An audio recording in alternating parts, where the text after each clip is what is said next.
Thank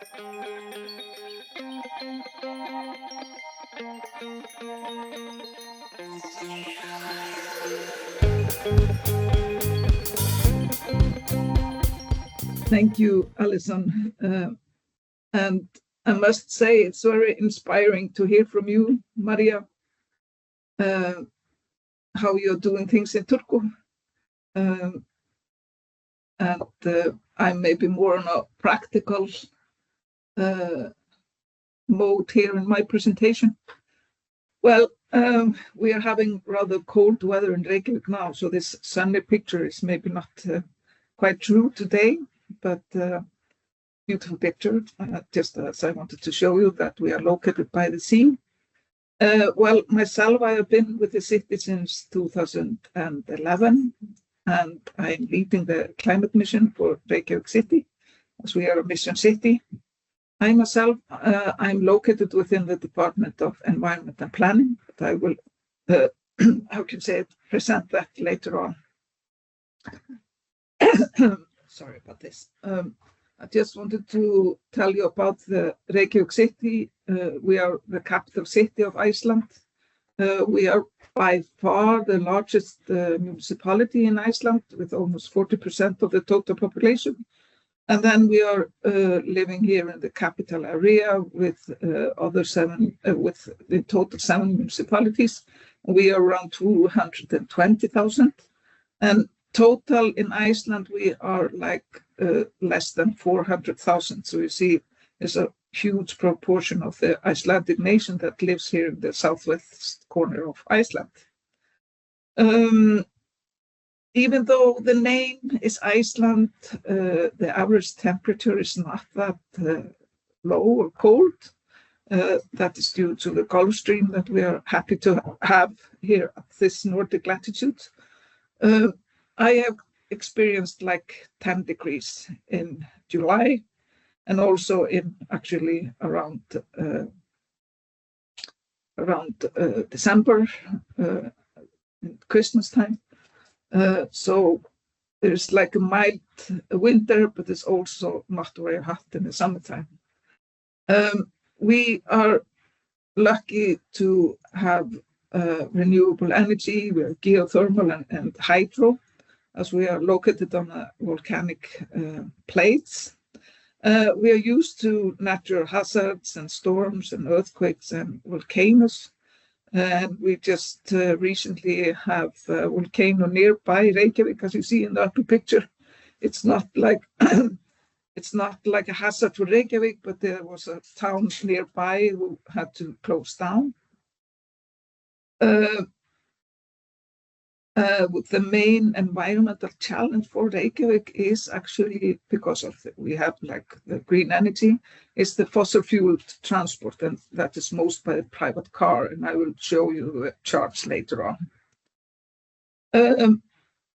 I am going to have this presentation rather practical, going through the structure of Reykjavík, both the political and the employers of Reykjavík.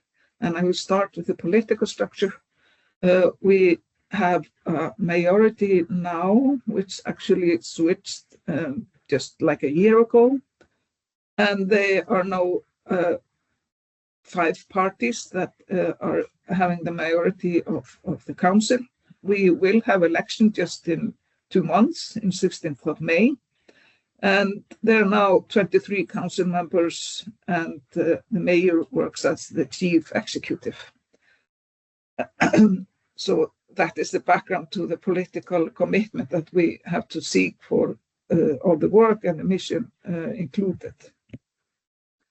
The political councils and committees maybe show also the political focus as well. We have like the Human Rights Council, Culture and Sports Council, School and Recreation, Welfare, Environment and Planning Council. That is where I'm located, or my department. Then the Digital Council for the IT development and so on.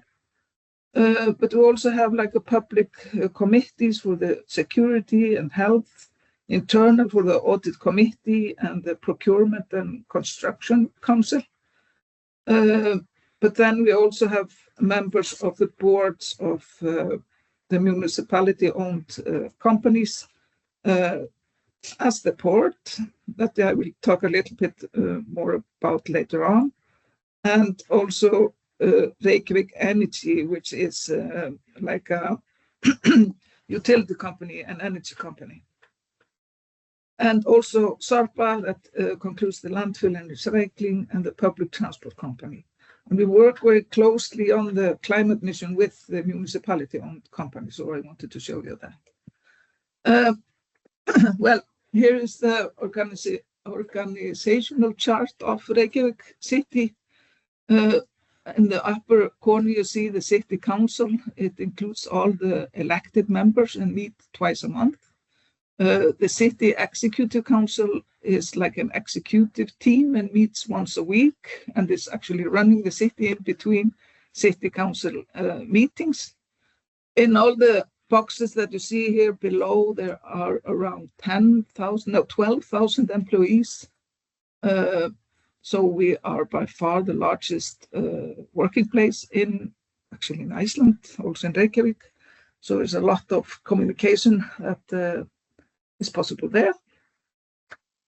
If you look at the upper half of the organizational charts, that is the people that are located within City Hall and closer to the politicians and so on. And the yellow boxes are support department services and innovation, like have the IT responsibility and technical development. But the main, how can you say, departments that work with the citizens are those departments of culture and sport, education and youth, and department where I'm located, environment and planning, and then department of welfare, of course. I also wanted to show you an organizational chart of the Department of Environment and Planning. I will connect it later on how the transition team is built into this plan. Well, I am located here at the Office of Department Director team, the name of Municipal Plan and Climate Change. We are now 6 people at this team. I have like 2 temporary members because we have like a funding for them.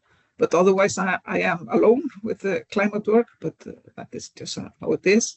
At least leading the climate work, but as I will show you later, I'm not alone working on climate issues within the city. But anyway, this is how the Department of Environment and Planning looks. My supervisors have actually 2 supervisors. It's like the chairman of the Environment and Planning Council, but also the mayor is her supervisor. And here are the main divisions is like the asset management or land use or development, actually, process that is in one division. We have the planning and building department, transportation or mobility and urban design in one department, real estate services or buildings within Reykjavík in one department, and then environmental quality, where circular economy, waste, and nature and recreation are located. The yellow boxes again are supportive divisions, but are also important in the mission work, like administration and quality, how we do things, and include the climate and environmental work into daily processes. And then the human resources and finances within the Department of Environment and Planning.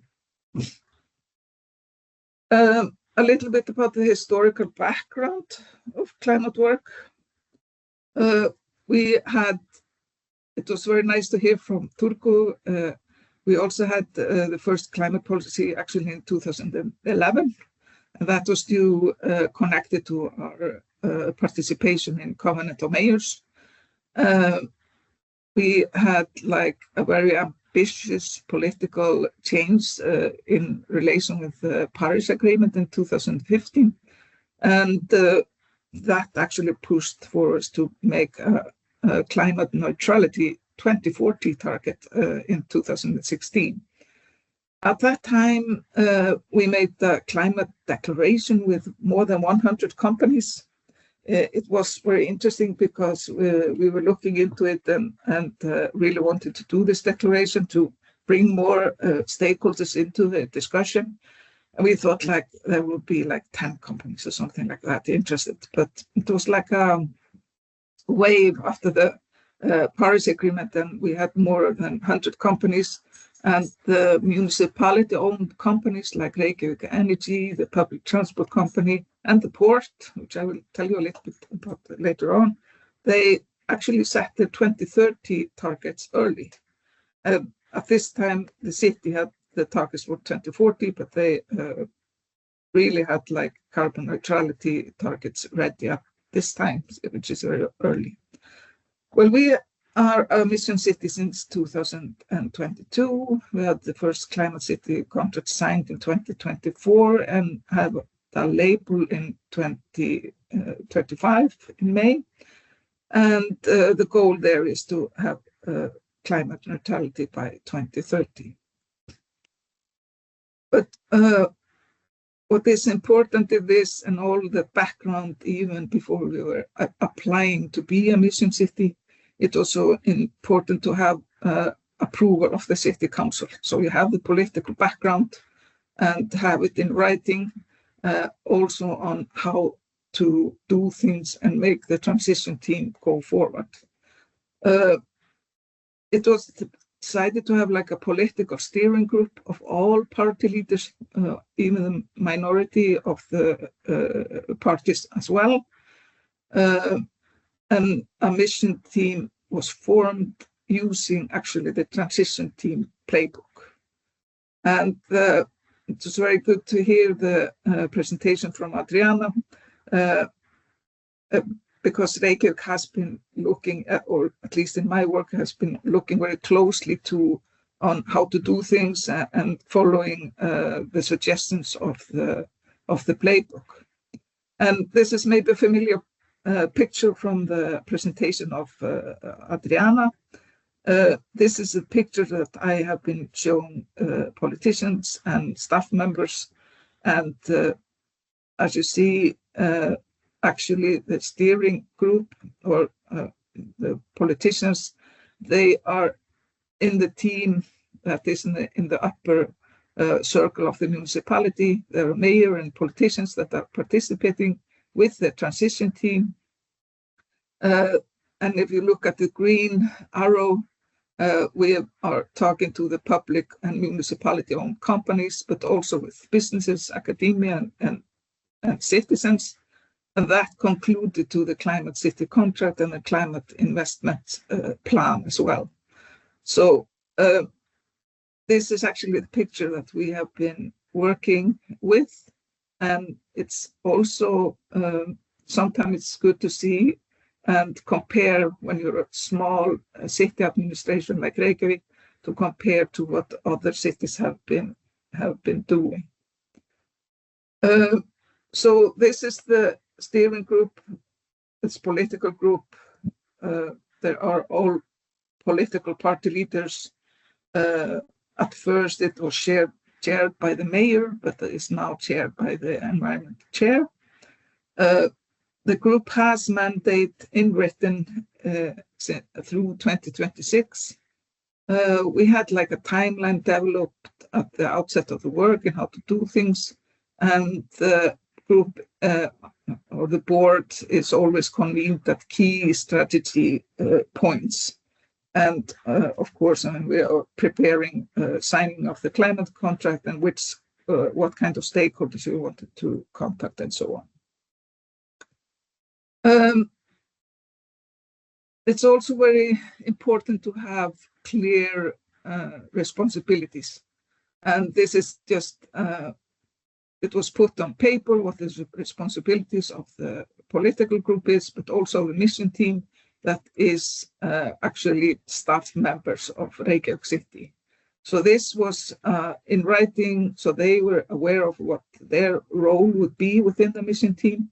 And this was outlined to participate in workshops with Net Zero Cities advisors, to participate in stakeholder mapping with different kinds of departments, also support citizen engagement, make analyzing and plan, like to be there when the contract signing event would be, and drafting the CCC and so on. And again, you are familiar maybe with this picture that Adrian showed in the first presentation. This is actually the model that is similar to the model we are using in Reykjavík. Actually, I am the only one that have a full-time job implementing a mission. We have team members in the mission team that are having a part-time with the mission, but otherwise they're having full-time jobs at another departments and have their own supervisors and managers and so on. But this is, in my mind, a very diverse team. We have members from the Department of Environmental Planning. I am leading it from the team of Municipality Plan and Climate. We also have a guy from the Circular Economy and Waste section, and also in construction sector, and that is, how can you say it, the lady who's implementing like BREEAM certification and SWAN label and so on of buildings, and looking into LCA calculations. So it's important to have her with us at the team. And then there's a lady from the Department of Finance and Risk Management, which has been important to include the investment plan. And last but not least, of course, from City Hall, there is a lady from Mayor's Office who's connected to the business sector and the innovation ecosystem, but also Office of Human Rights to connect the just transition into the team, and also Department of Communication, which is always important to communicate how you do things, and there you could always do something better. But I wanted to show you again, maybe a practical, how the team is located in different kind of boxes or silos. So this is like the big picture. We have like the people from Chief Executive Officer, which is the Mayor's Office actually, and the Department of Environment and Planning and the Department of Finance. This is the current location of the transition team. And I don't see this as the final members of the team. I believe it will change, but this is how it is now. And also just to show you for the Department of Environment and Planning, there is where I'm located at the Municipal Plan and Climate Change, but we also have a lady from the Administration and Quality Department. We have from the Asset Management, our larger development department, and the lady from the Construction and Building, the guy from the Waste Collection Department. But connecting this to Net Zero Cities, and you are maybe familiar with this picture from the presentation from Adriana, and this is actually our guiding line. We are having like working in teams, and this is always the picture that is on the screen. And in my mind, this is actually a roadmap on how to govern the transition. It is like a step-by-step instructions on how to make changes to make climate neutrality the new normal, which you see is the final outcome of the arrow of the end. But you have to start somewhere. So we will look a little bit closer at the first part of the right, how to build a strong mandate, and then how to understand the system and how that leads to designing a portfolio and then the making of the CCC. But in my mind, this is our travel plan, where we know the destination, but we do not what kind of adventures or challenges we will experience on the way. So this is something, a roadmap that you have to have on the screen. But here is like the first box, and we were looking into instructions from net zero cities. We also can check the box within city government. We are not as far with the local ecosystem as we would like to be, and we are just starting to work with other government levels, but we are also getting there. So it's not, how can you say it, we are not completely filling in all the boxes. We're going a little bit back and forth in the work. Another example is to understand the system through. We, of course, started with the data, as we have been within the climate work since 2011. We made our first inventory in 2009. So that is on, how can you say it, on a safe ground. I will show you the results a little bit later on. And connections and relationships are actually developing. We are meeting with stakeholders of the Climate City contract and identifying key obstacles in discussions and meetings with the participants. And future scenarios, we're also working with that part. So again, we're working with some boxes, some are doing fine, some are not there yet, but this is the roadmap that we are working on, and I believe we're still on the right path. A little bit about the carbon footprint in Reykjavík. This is how the inventory is now. The total emission are around 600,000 tons in 2024, so we are a little bit far away from being climate neutral, but I believe that there can be a huge changes just in a few years. As you see, transport and mobility is the largest sector by far, and if we break it down to what it includes, the private car is the largest by far. But we also have a huge emission from the ships or the port, and that is something that we are working with the port as well. As the main emissions are from transport, and then the key priorities, they reflect that as well. The first two key priorities in the Climate City contract is on transport. It's first on the mobility, change in travel modes, but also the second is on energy transition.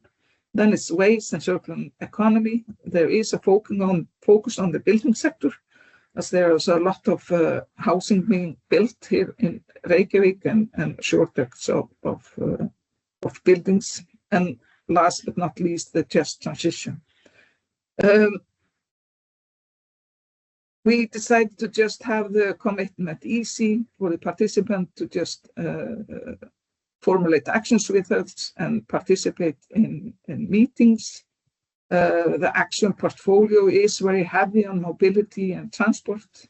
And as we are a city by the sea and have a port within the city, we're continuing working with the port, which is the name Hrönn Hrafnsdóttir in Icelandic.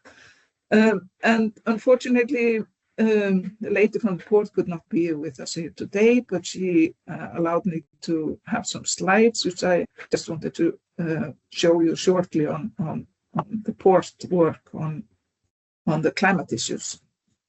Well, here is a picture of the connections from Iceland and Reykjavík to another ports all over the world. This is the emissions from ships arriving to Faxaflóahafnir, and there are like, yes, there's 72,000 tons of emissions that comes from ships, but there's a largest proportion that are emissions at berth. So it's a very, how can you say it, important to reduce those emissions. Here is a overview of the container port. This is one location of the ports in Reykjavík, and the requirements are made for the customers of the port. And this is a letter that is sent to them, and all ships must be connected to the shore if shore connection is available. and there are instructions on how to do this at the website. Here are some pictures of from the port that shows how the connections can be with the ships. I also shortly wanted to pitch this slide because we are having like a pilot project on geothermal heating for cruise ships, and the port has been introducing this. It's inexpensive to use the hot water in Iceland, and it's zero emission, but of course there is some infrastructure that has to be built. So this is a pitch. If you're interested, you can connect with the environmental manager of the port, and I can help you with that. But I just wanted to pitch this slide to you. Well, just a final thoughts on the transition team and so on. As I told you, I don't have like a direct mandate on the team. They have a different kind of managers. I have them like a part-time at the team, and there are of course pros and cons. I think the pros are that the focus on climate issues are with their current lens, their own lens, with the department that they are located within. It's good to have different views and different challenges. And also staff is of course already budgeted for. I don't have to seek budget for new team members. The cons are that people do not, of course, don't always have time for climate work. They are prioritizing the work for their supervisors. Sometimes there's how can I say it, there's a lack of understanding, but the support from the Net Zero Cities team has been very supportive for that one. It's extremely important to have political support before you continue with any work. It's good to pinpoint what departments are crucial at first and not try to swallow it all in one bite. You have to start somewhere. It's good to start somewhere and just do it.